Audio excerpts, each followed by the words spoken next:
Hi, I'm Dr. Trentelman, so first, the thing that holds this session together is that it's all survey research looking at attitudes that Weber State students hold towards sustainability. I have the easiest job of the day. I'm just going to set the stage for a couple of my students. So last fall, I got to teach this really cool class on the sociology of water. And I wanted to give my students the opportunity to conduct some research as part of that class. So basically the first week I walked in with the syllabus and said, okay, we are going to do a research project and it's going to be about bottled water on Weber State campus. And that's all I'm going to tell you. The rest is up to you guys. What you research, who you talk to, whether you talk to people or not, whatever method you want to use, that's all your ball of wax, okay? The class proved to be total rock stars. It was a tremendous privilege for me to work with them.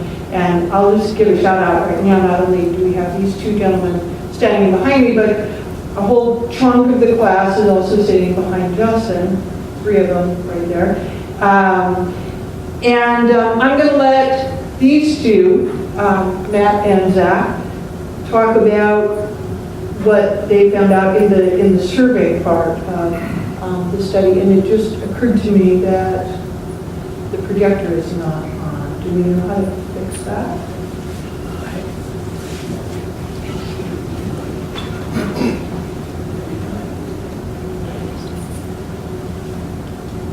So we'll get the projector running and then we'll go ahead, and this is Matt Booth and Zach Biergarth.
All right, well, 2 of us were lucky enough to be Dr. Trentelman's research assistants this semester, and we got charged with finishing up the work along with our associate MCPs. All right, in our class we read some enlightening literature about bottled water, including Charles Fishin's The Big Thirst, in which he mentions that we in the United States are the largest consumer of bottled water on the planet. We consume an average of 222 bottles of water per person per year. Yeah, that's almost 30 gallons. And that's a lot of water, and that's a lot of plastic. One of the previous studies that we read analyzing what leads people to buy bottled water showed that the perception of a bad taste of tap water and the perceived health risks associated with that bad taste were among the principal reasons. Another study conducted at the University of Michigan, a survey cited that one of the primary reasons was just the simple convenience of being able to carry around a bottle of water.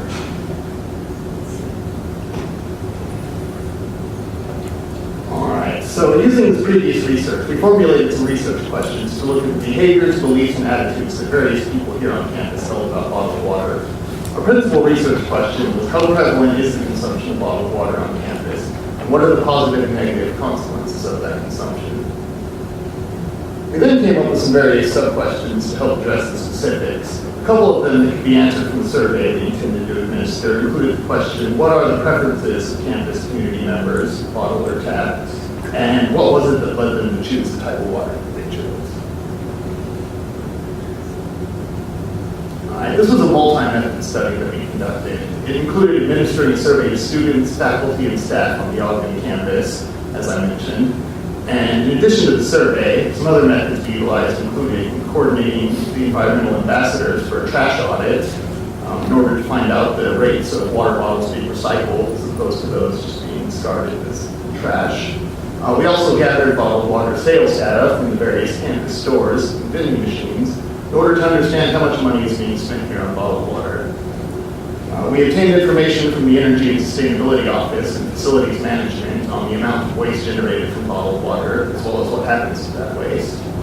We looked into the demographics of the brands being sold on campus, and those retrieved from the trash audit to find out things like where the water was sourced from and how far it traveled to get here. Relating to that last point, we also assessed the environmental and energy footprint of each of those brands and how it found its way here to Ogden. So, as I previously mentioned, we created a survey questionnaire. We wanted to find out what campus community members' preferred water source was and why it was that they chose that particular source. We asked them what brands of bottled water they prefer. We asked if they use their own refillable water bottles, and if they do, how do they refill them on campus. Other questions asked participants about their perceptions of Weber State's tap water, including things like taste, quality, safety, their perceptions of bottled water, and how they felt about the placement of water bottle refill stations on campus. And to explain the results on some of these actions. So our survey was administered electronically through university communications. So to get a broad range of perspectives, we invited at a minimum 300 participants from each of the 7 colleges on campus, which included students, faculty, and staff.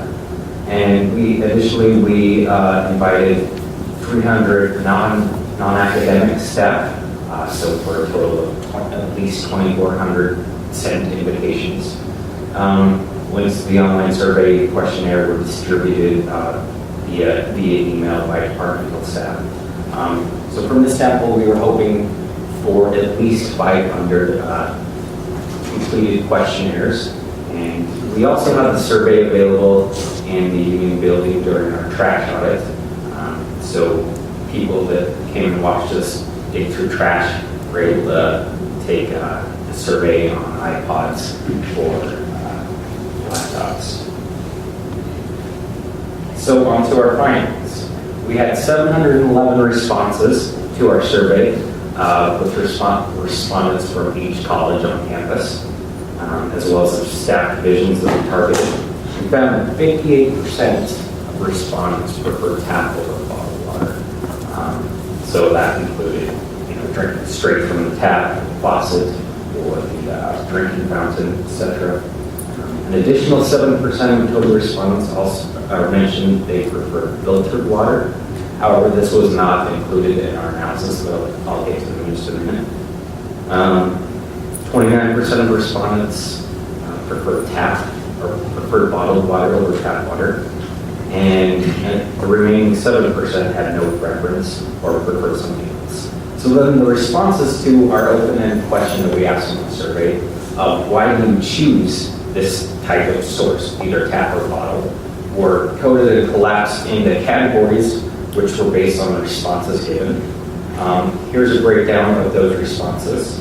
There were 6 main categories given for choosing tap water, with the top 3 reasons being cost, convenience, and waste or environmental concerns. There were 4 main categories given, or 4 main reasons given for choosing bottled water. Top 3 were convenience, taste, and safety or cleanliness or health concerns. So it's interesting to note that convenience was a major reason for choosing a source of water for those who chose both bottled water and tap water. Taste, which was the second most common reason for choosing bottled water, was also cited by many tap water users as the reason for choosing that source.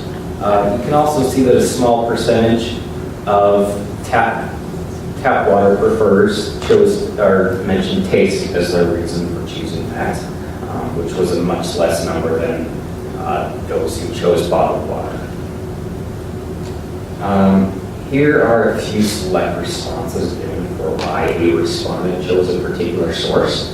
One tap water user citing taste said, "Bottled water tastes unnatural or chemically treated to me, and tap water usually doesn't." Conversely, a bottled water user said, "I do not like water out of the faucet. I refuse to drink it. It has an iron metallic taste to it." Tap water user mentioning waste or environmental concerns said, "Bottled water is wasteful of so many resources and creates waste that is often not recycled." And a bottled water user mentioning water safety said, "The water WSU can be brown. That worries me. I'm not sure bottled water is any better, but at least it's not brown." So how did our findings compare with prior research? One study stated that taste and or the perceived risk of tap water were among the biggest reasons for people buying bottled water. We found this to be the case as well. You can see that 34% of bottled water users mentioned taste, and 30% said that bottled water being cleaner or safer was the reason for choosing bottled water. The University of Michigan study claimed that convenience was the biggest reason for students choosing bottled water. We find the same thing here at Weber State. So overall, our findings show that Weber State users who responded to our survey choose bottled water at a lesser rate than prior research has found with the broader population, and that for our Weber State respondents, the reasons for choosing bottled water is similar to what has been reported at other universities. And if you're interested in our other findings not related to the survey, we have a poster out here where they are at. And that's it. Thank you.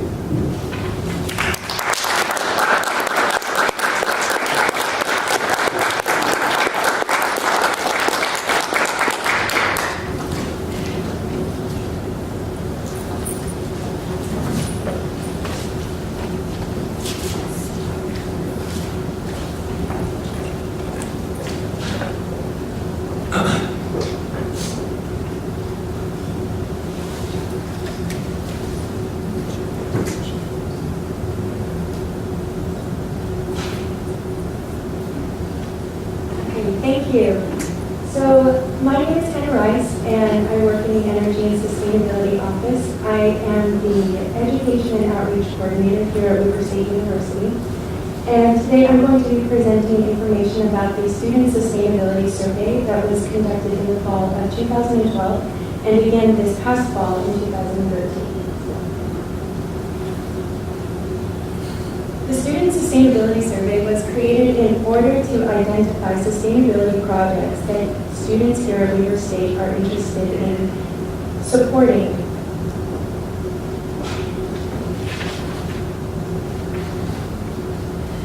In 2012, the Energy and Sustainability Office was awarded one-time funding of $9,000 to invest in sustainability projects throughout the university. The distribution and collection of this survey was a little over 1 month, and the sustainability survey was randomly distributed through a number of different ways. First, students were given this survey in the Shepherd Union building as they walked through the building, and we were hosting a sustainability information table. Second, the faculty members of the Environmental Issues Committee administered this survey to their students during class time. And the survey was also offered online through SurveyMonkey. And from the survey, we received 493 responses.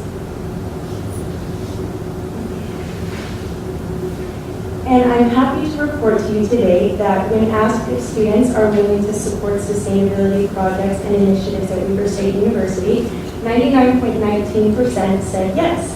And so to me, that is a relatively happy attitude towards sustainability here at Weber State. And so now I'd just like to explain a few of the questions that we asked and go into some further detail about the structure of the survey. We kept it as simple as possible, keeping in mind that students are inherently busy, and in order to have them participate in the survey, we would need to keep it in a simple and condensed format. And so for that reason, we in the Energy and Sustainability Office created a 3-question survey made up of check the boxes, would you please rank this in order of importance, and give us your opinion on these sustainability projects. The first question, as shown here, asks, which of the following projects are you most willing to support with your student fee monies?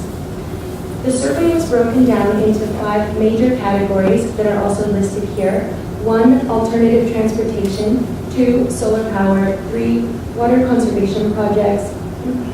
4, education and sustainability. And 5, waste reduction. And within each of these major categories, we offered subcategories. So for example, in alternative transportation, we also asked students if they would be willing to support projects like developing electric vehicle charging stations on campus, or providing incentives or discounts for fuel-efficient vehicles, etc.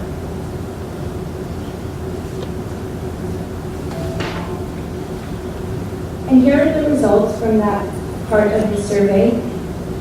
So as you can see, a large majority of students did in fact choose to support alternative transportation as one of the main sustainability projects to invest in here at Weber State. And specifically, they wanted to see a direct shuttle from the front runner station leading up to the university. And this category is interesting because with the one-time funding of $9,000, the budget simply did not allow for us to invest in such a large-scale project. However, as of fall 2013, we do have a new and improved UTA fast bus route that leads from the front runner directly to the university and takes only 13 minutes. So if you have not yet ridden the fast bus, I would encourage you to do so. And I'll speak a bit more to that specific project later. Moving on, 68% of the students support water conservation projects like investing in the water bottle refilling stations. 66% of students chose to invest in having covered solar-powered outdoor study areas, and 62% of students were interested in hosting a campus farmers market.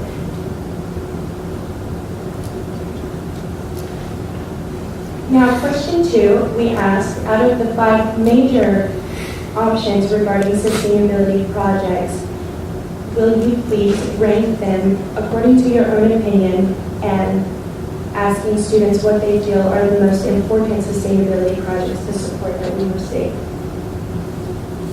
And here are the results from that question.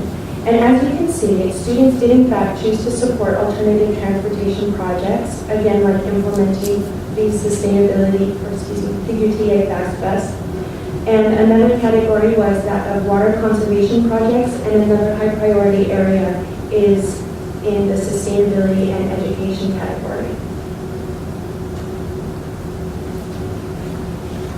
And question 3 was a simple open-ended question. Do you have any additional sustainability ideas or comments that you would like to give us regarding sustainability projects at Weber State University? And so with the guidance of the staff from the Energy and Sustainability Office and other administration, we chose to base our projects and choose what projects to invest in based upon these 3 criteria. And so the first being that, does this sustainability project have a good amount of student support? And the second being, does the project support the university's sustainability initiatives, such as becoming carbon neutral? And also, is it cost effective? So earlier when I mentioned the UTA Fast Bus, that being a high level of support for students and sustainability, it also comes at a very high cost. And so I said that we weren't exactly able to invest in that project, but we were still granted a fast bus. And that was made possible by our partners in UTA and also from students showing their support for that specific sustainability project and having their voices be heard on such a platform. So, well done, students. And finally, the third criteria is timeliness. Can we implement this project within the academic school year? And so here are the 2012 sustainability projects that we chose to fund. We installed 5 new water bottle refilling stations throughout the university and 4 new bicycle racks. And in addition, with matching funds provided by the Energy and Sustainability Office and other administration, we were able to install 20 new bicycle racks throughout campus, 2 water bottle refilling stations, and 3 new bicycle repair stations. So it made quite the impact for our first year of sustainability funding. And now moving on to the sustainability survey of 2013, we learned from the previous year that the Student Recommendations Fee Committee wanted a more formal survey to go out to the students, and so we decided to formalize our survey and offer it through the University Communications Department. And I would like to thank Jessica Euler, even though she's not here today, for all of her hard work and help with that survey. And so we distributed that survey to a randomized sample of students last fall semester. And here are the results from that survey. Similarly, it followed a similar format to that of 2012 in that we asked 3 simple questions and we asked students to check boxes, rank their answers, and also give us their opinions towards sustainability. And we had 197 respondents. The survey went out to 1,500 students, and so that made for a 13% response rate, which was a little bit lower than what we would have liked. But these are the results from that survey, and 71.57% of students supported more water bottle refilling stations throughout the university. So again, very high amount of support in the water conservation area. 56.85% of students supported another farmers market initiative. So again, more support for that type of educational component of sustainability. And 54.31% supported covered solar-powered outdoor study areas. So hopefully we can look into getting some of those more expensive but very cool and flashy sustainability projects. And finally, the last question we asked was, what again are your student opinions and interests in sustainability at Weber State University? And I always find this section to be really fun to review because you get interesting comments on everything relating to sustainability. So, and I quote, "Food suck here. I would like to see more workshops on how to start native landscaping at one's home." And another good one I thought was to start a student carpool program. So I think all of these are very good ideas and definitely fun to read, if nothing else. So in addition to those 3 basic questions, we decided to also ask 2 questions that would focus on sustainability awareness, which was very informative for us as an office. So we asked, did you know that Weber State University has a goal of becoming carbon neutral by 2050? And unfortunately, only 10% were familiar with that goal at the university. And so we realized that in regards to student attitudes towards sustainability, although they are high with regards to the marketing and awareness of sustainability on campus, we definitely have some room for improvement.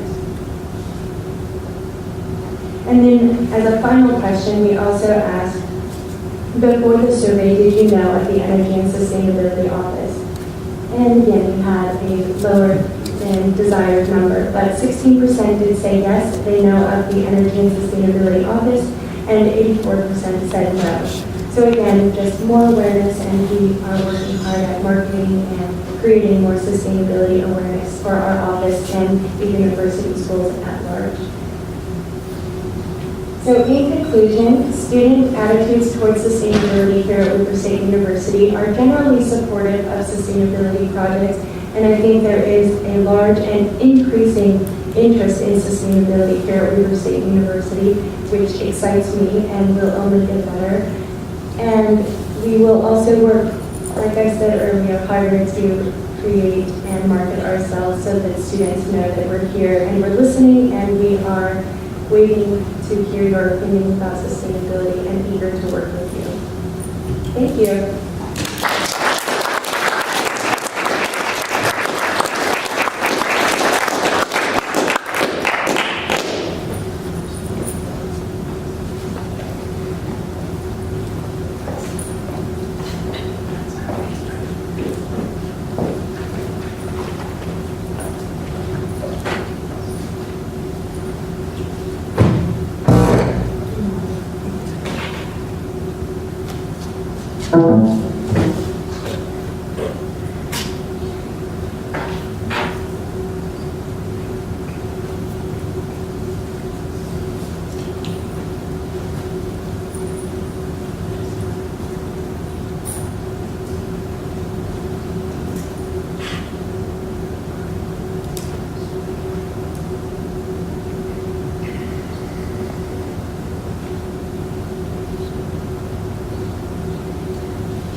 Well, the first thing we can do is relax.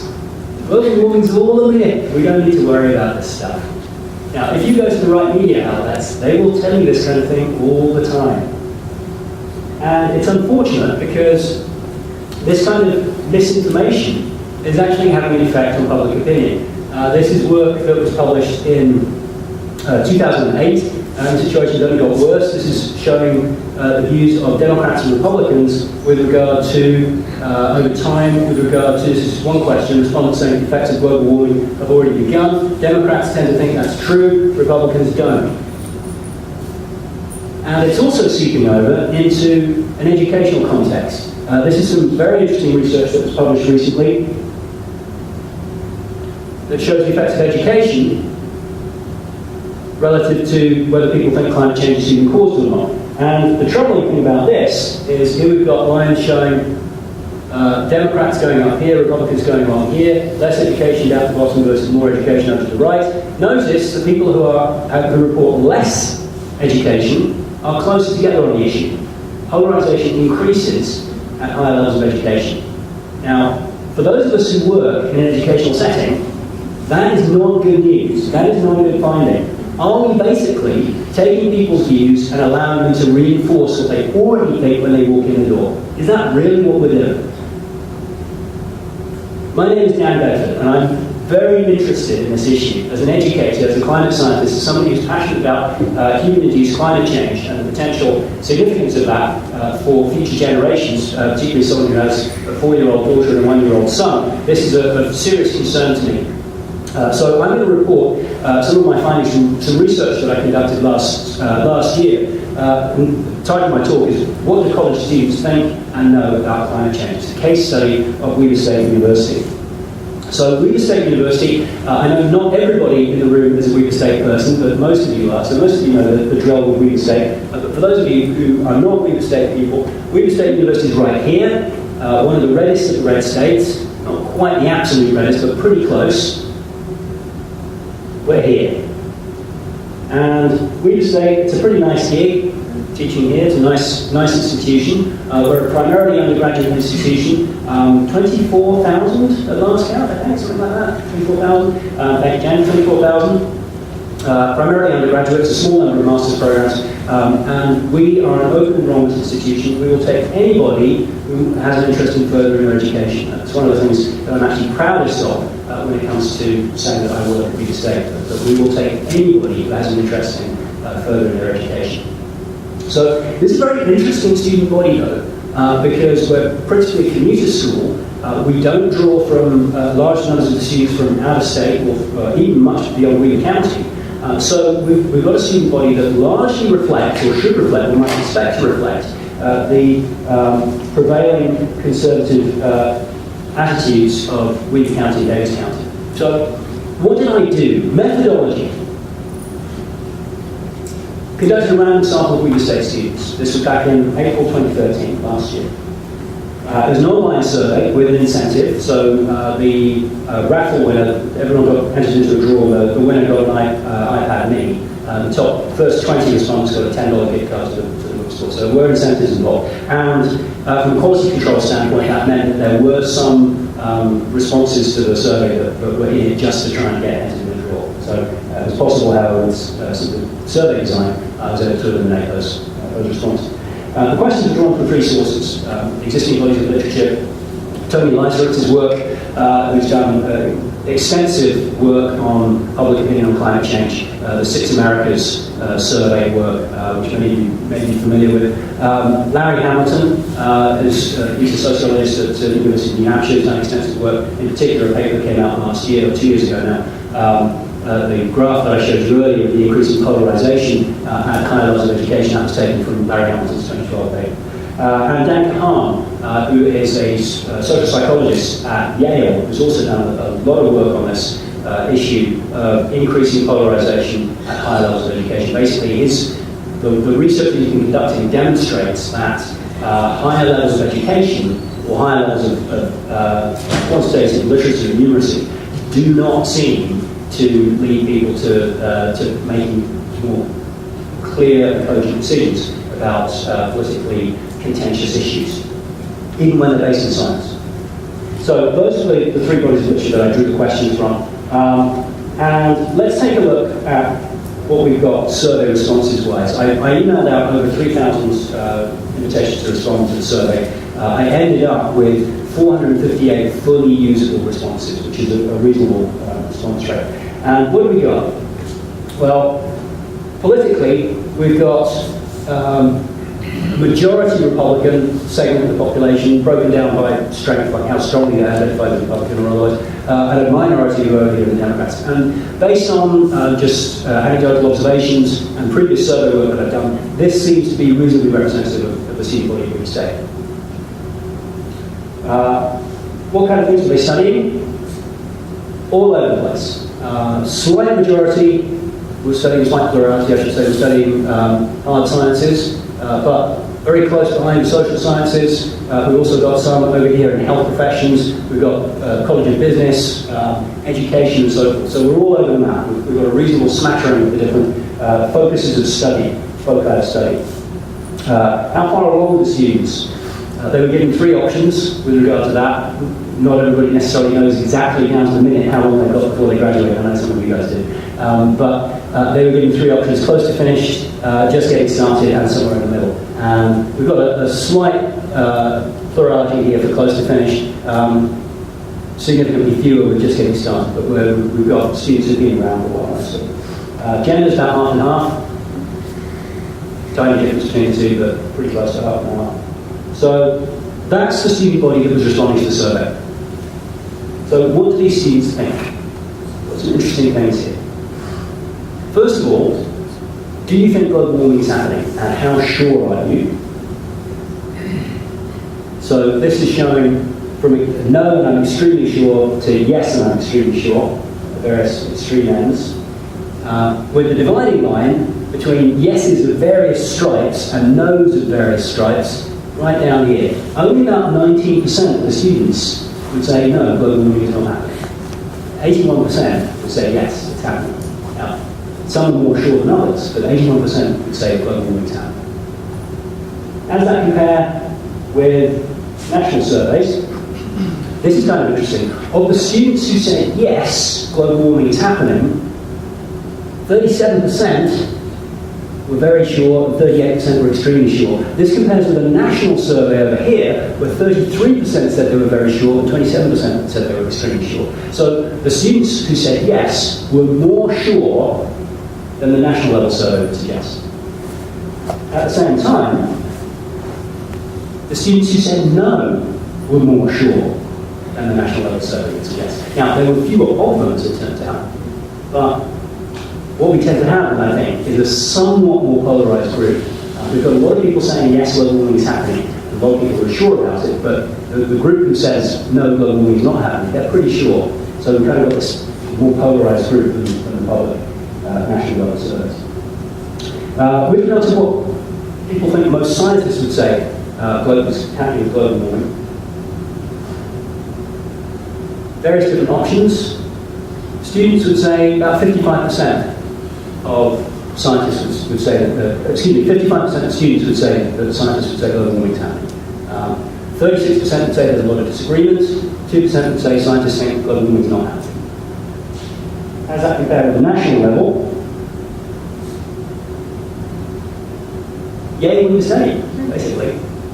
We are more in tune with what scientists actually think is going on than national level surveys. So that's a good thing. We've got a slight increase in number of people saying there's a lot of disagreement relative to national level surveys, but we've got a whopping increase in the number saying that scientists would say global warming is happening. And that, of course, is concomitant, it's consistent with what the scientific literature reports. 97% or so of practicing climate scientists would say global warming is both happening and being reduced. So we would say it's more switched on. We would say students are more switched on to that than the general public. Now this is the Six Americas audience segmentation. The Six Americas project is some work that's been done by Tony Lazarus and his team at Yale. And they've taken between varying either 15 questions or 36 question survey instruments, and they use the responses to those survey instruments to identify respondents as belonging to one of 6 groups. And the 6 groups are alarmed, concerned, cautious, disengaged, doubtful, and dismissive, ranging from more worried about it to not at all worried about it. So you take those the responses to either the 15 or 36 item survey instrument, and you synthesize those responses, and that will allow you to identify which of those different categories a respondent belongs to. And doing that for Weaver State, the Weaver State survey gives us a breakdown of 16% alarmed, 34% concerned, cautious at 24%, disengaged at 5%, doubtful at 9%, and dismissive at 12%. Compare that with the national, the most recent in time, National Six Americas survey. We have more who are concerned, some are concerned and alarmed, is about 40% at Weaver State. So we've got more who are concerned and alarmed than we find at the national level. That's a good thing. We've also got slightly more who are dismissive. But I think that's ignoring the good news. By looking at that, we're focusing on bad news. I think we've got this sizable increase here over the more alarmed and more concerned. Possibly pointing to this sort of greater polarisation that I was alluding to earlier, that we do have more dismissives over here, and we've also got more alarmed and concerned over here. So kind of at the extremes relative to the national level. Now let's take a look at what students actually know. So I'm interested in the ways in which knowledge of climate science actually informs what people think. So in addition to asking what people thought about climate change, global warming, I also asked them some knowledge questions, some climate literacy questions. And 91% could correctly identify the greenhouse effect, the description of the greenhouse effect from a list of 4 possibilities. So this is a multiple choice question. It's much easier to identify the correct answer when you're given the correct answer on the possibility. So I'm a little sceptical about that, but it allows me to compare with the national level survey. 84%, these are correct answers outlined in red. 84% said that the Arctic sea ice had decreased and has not yet recovered. 84% recognised that carbon dioxide had gone up. Now, in amongst this good news, here's a little bit of less good news with regard to what students know about global warming. Because when asked to clarify in more detail with regard to what's happened to carbon dioxide levels, they were given these 5 options to look at and say what's happened to carbon dioxide, which of these most accurately represents what's happened to CO2. And this is the list of the way people responded. The correct answer, of course, is this one over here, an exponential increase. But that's not the answer that most people gave. It's not the most common answer. The most common answer was this one, which is a linear increase. Well, okay, it's better than nothing, but it doesn't accurately represent what's really going on. So student perception of how carbon dioxide has increased is not in tune with what's actually happening. So that's a little bit of a fly in the moment. Here's some other things that aren't quite so good. Only 43% of students could correctly identify what the major contributors to sea level rise have been. A lot of people get confused with things like sea ice and say that melting sea ice is going to significantly increase sea levels, which of course it isn't because it's already in the water. And another one, 50% 55% correctly identified that humans contribute more carbon dioxide to the atmosphere than volcanoes do, but that's only 55%, which is not that high. So there's some good news in here and there's some bad news in here, and I've been highlighting a few of the key issues. But here's the really kind of not so good news. And when we take the total scores for all of these questions about the climate system, we get these responses. So these are the scores. If you were scoring in the 90% range, I gave you an A. If you were in the 80% range, you got a B, and so on. And yeah, that's not so good. So overall, climate literacy is not very high. So let me just wrap up a little bit with regard to how this compares with national level surveys. The national level, people don't know much about the climate system either. 52% getting Fs, only 1% getting A's, at least we're at 3% doing that. But overall, people don't know very much about how the climate system works. So that makes me wonder whether there's a relationship between what people know and what people think. So how does what these students know relate to what they think? Well, let's take a look. By political affiliation, here we've got whether students think global warming is happening. No, and I'm extremely sure. Yes, and I'm extremely sure. We've got various different political affiliations down the side, and probably most useful to just kind of track the red lines as they come on here. And what you might expect, based on the existing literature, is exactly what we see in the Moody State student body. That is, that people become more extremely sure the further to the left-hand end of the political spectrum they become. Similarly, with regard to what most scientists think about global warming, again by political affiliation, you see the same kind of thing. As you move further down, that's moving further to the left on the political spectrum, we get more respondents saying that most scientists think global warming is happening. So compare strong Democrats, for example, with strong Republicans over here.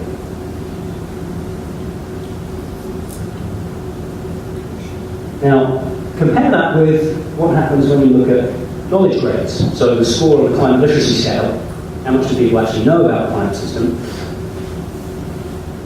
Number of respondents getting A's, B's, C's, D's, and so on is the percentage of responses with regard to do you think global warming is happening and how sure are you? And the A's are way out front with extremely sure global warming is happening. If you look at the F's, yes, and I'm extremely sure, way down bottom end. So that is kind of suggestive that information does make some kind of difference. And what do most scientists think about global warming? They were kind of getting cut off on the top here. But what do most scientists think about global warming? Again, A's, B's, C's, D's, and F's. If you're in the A's, if you know a lot about the climate system, you're way out here.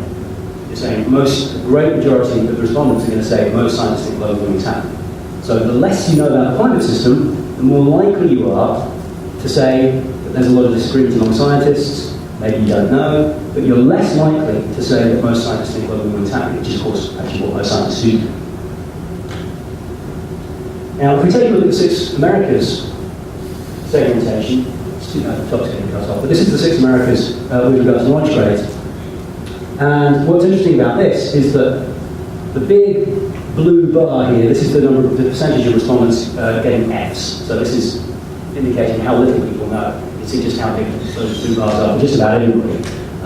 But the interesting thing is that the blue bar showing the Fs gets progressively shorter as you work your way up the alarm scale of things. So you look at the 6 Americas audience segmentation, the more concerned you are about global warming as you head up towards the alarm end of things, you are probably least likely of anybody to get an F on that knowledge scale.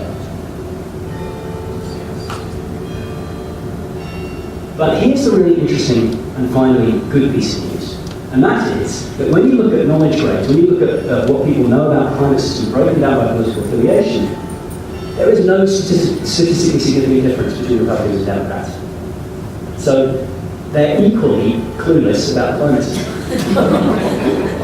But that's good, because the other evidence that I've got suggests that the more people know, the more convinced they're going to be that global warming is a reality and is a problem, which is exactly where we want it. So it suggests that actually knowing something about the climate system really does make a difference. So here are some conclusions. First of all, overall climate literacy at Weber State University is poor, and that fits in with national level surveys, so the public large doesn't know very much about the climate system. Second, in the absence of information, students will use other guides to decide about global warming. So if you see yourself as a Republican, you don't know anything else about the climate system, but you know you're supposed to think global warming is a whole load of nonsense. Similarly, if you're a Democrat, you may not know very much about the climate system, probably don't, but you're supposed to think global warming is real. So these decisions are not being based on information. The interesting thing is, though, that when students do have information, they start to use it. And that's encouraging, both in education. So, just to wrap up, some acknowledgements. Thanks to the Office of Institutional Research here at Weber State University who put together the random sample email list for me, and to all the students who completed the survey, even the ones who didn't win a prize. Thank you very much.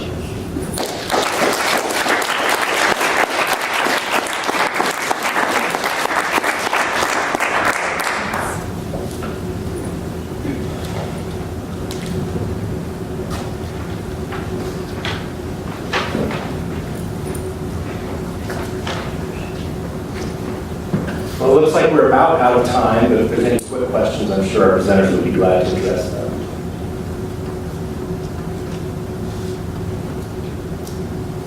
No? I just had one for Hannah. The ridership on the bus, the fast bus is coming from the front runner up to the campus. What's the ridership like? You know? I'm not sure what the exact ridership numbers are, but I think the last time the way that they track the ridership is actually by the students and when they board and swipe their cards. So it actually takes account of the swipes, so not the actual rides. And the last time I heard that the ridership of the 650 fast bus is high, but the other buses, such as the 603, has received a lower amount of ridership than last year. I got a question for Hannah as well. One of the surveys showed that students want to be educated on sustainability. So the question is, how do they want to be educated? Is it through social media, through classes, through what? Did you go a little deeper into how? Yeah, so in some of those subcategories, some of the options were things like, would you be interested in seeing a living sustainability house? Would you be interested in more course curriculum offered through academic resources in different departments? So a sustainability certificate being offered. And some students were supportive of that, but most were supportive of like a farmer's market. And so that kind of face-to-face engagement with other community members about sustainability and sustainability in food systems. So, and as far as the Facebook or other ways to reach out to students, we didn't dive as deeply into those questions. So how did you envision this campus farmers market happening? I mean, what was on the students' mind? How did they foresee it occurring? Were they going to be bringing produce on campus? Were they going to be local farmers might bring local produce on campus? Would it be during the fall? Did they have a vision of what this would look like? Yeah, I think a combination of both. So if students have things like crafts and whatnot that they would like to bring through a farmer's market to sell, then by they're welcome to. But then I also think they envision something similar to what the Ogden Farmers Market has, where it's local food vendors and farmers who are coming together and selling the goods that they produce. And we are currently working with a number of people in wellness and other interested students and starting something for the fall semester, since it will fall nicely in with the Engaged Learning Series that's focused on food systems.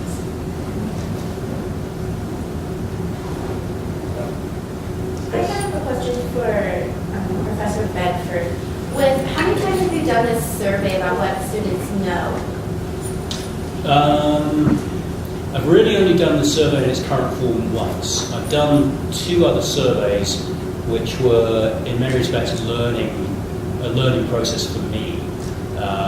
rather than providing particularly good quality data. So I'm a little bit reluctant to use the 2 previous surveys that I've done for that reason. But so this is really the first time I've done it. Okay, yeah, because I was just wondering, because now Weber State offers a multitude of sustainability courses, and I wonder how big of an effect that will play. in the future. Yeah, that's a really interesting question. It's just to track it over time, and that's an intention. I mean, I've got things automated up enough or systematized enough that it's running a survey can be pretty easy. I'll be curious to see how things change over time. I'm not sure how much of an impact they will have made immediately yet, because I'm not sure how much has changed since the survey was actually done, which was April 2013, so it's not that long ago. And we already had things like the carbon neutral plan, the Energy and Sustainability Office have been putting in the water bottle refilling stations, things like that. So as awareness grows, it'll be interesting to see what happens, but I'm not sure that the sustainability initiatives that we have at present will necessarily have made that big of an impact. I mean, evidently not, based on the things that Hannah was reporting in her survey. That most students actually aren't even aware of these sorts of things. There's a minority that are passionate about it, but I think most students generally aren't. But yeah, the main thrust of the question is, yeah, I'll be tracking them over time. It'll be interesting to see how these change. Awesome, thank you. That's a good question. I got a question for Dr. Bedford. Considering that finding that you had of how polarized things are when it comes to climate science, what are some ideas that you maybe thought about or read some papers on about effectively communicating science to a skeptical audience? Yeah, great question. I mean, that's one of the things I'm really interested in right now, and you've been involved in some of the projects that I've done. So a couple of things that I'm pursuing are, one is working with the people who made a documentary series called the Earth, the Operator's Manual, which you can see in the movie class. And if anybody hasn't seen Earth, the Operator's Manual, if anybody has a crazy uncle who is completely unpersuadable with regard to climate change, go to earththeoperatorsmanual.com and just watch the first program. Watch and share, and then it should be fairly easy site to navigate. There's 3 videos, 50 minutes, maybe 50 minutes each, close to an hour each. The first one is superb, and it tells you everything you need to know about climate change, what can be done about it, and it's presented in this way that makes use of all the current research on climate change communication and scalability, so which is the climate science. So I'm working with Richard Allen and Jeff Haynes Stars, who made the program.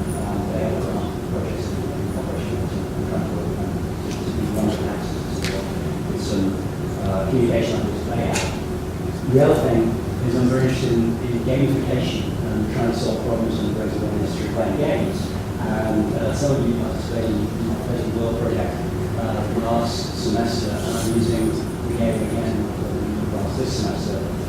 So we'll see. I mean, the interesting thing with the project from last semester is that almost everybody who signed up to play was already in the alarmed category of Pacific Americans. So my hope was to reach a broader student body and shift everybody out of, or see what happens.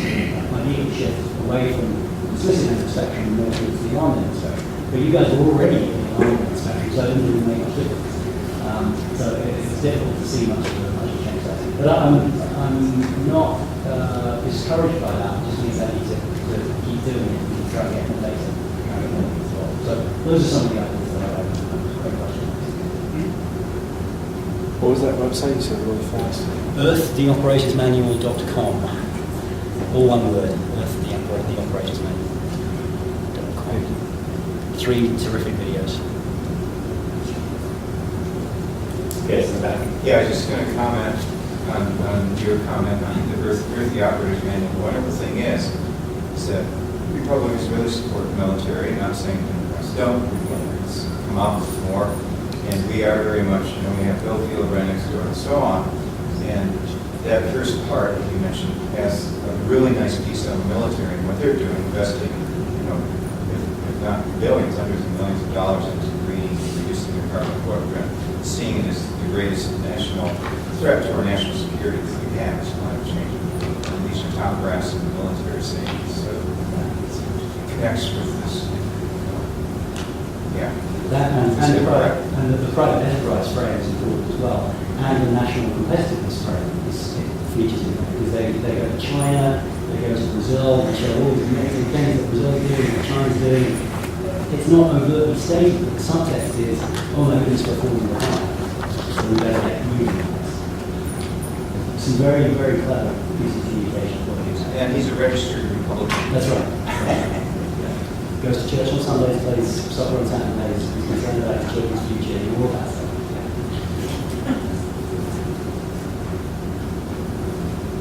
Okay, well, I guess if there's no more questions, we'll go ahead and wrap up. Thank you to our presenters, and thank you for all of you for attending. This was a great day.